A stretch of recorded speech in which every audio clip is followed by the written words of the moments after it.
જય શ્રી કૃષ્ણ, જય દ્વારકાધીશ મિત્રો. આજે આપણે અધ્યાય 18નો 5મો શ્લોક સમજીશું. યજ્ઞદાન તપઃ કર્મ ન ત્યાજ્યમ કાર્યમેવ તત યજ્ઞો દાનમ તપચ્ચૈવ પાવનાની મનીષીણામ. યજ્ઞ દાન તથા તપના કાર્યોનો કદાપી ત્યાગ કરવો ન જોઈએ, પણ તે અવશ્ય કરવા જોઈએ. ખરેખર યજ્ઞ દાન તથા તપ મહાત્માઓને પણ શુદ્ધ કરે છે.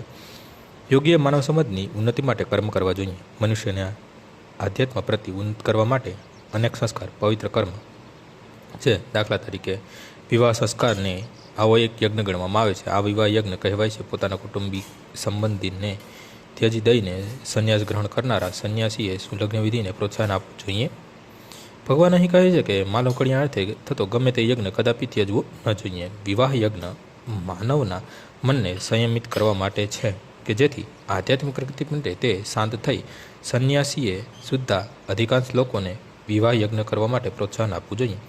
સંન્યાસીઓ સ્ત્રીસંગ કદાપી ન કરે, પરંતુ આનો અર્થ એવો નથી કે મનુષ્ય હજી જીવનને નિમ્ન અવસ્થામાં છે, એટલે કે યુવાન છે, તે વિવાહ યજ્ઞમાં પત્નીનો સ્વીકાર ન કરે. બધા શાસ્ત્રોક્ત યજ્ઞો પરમેશ્વરની પ્રાપ્તિ માટે હોય છે, માટે નિમ્નતર અવસ્થામાં યજ્ઞનો ત્યાગ કરવો ન જોઈએ. તે જ પ્રમાણે દાન હૃદયની શુદ્ધિ માટે છે. જો દાન સુપાત્રને આપવામાં આવે તો તે પૂર્વ વર્તવ્યું છે તેમ આનાથી આધ્યાત્મિક જીવનમાં પ્રગતિ થાય છે. આજનો શ્લોક અહીં પૂર્ણ થાય છે. આવતીકાલે ફરીથી સવારે 6 વાગ્યે મળીશું. જય શ્રી કૃષ્ણ.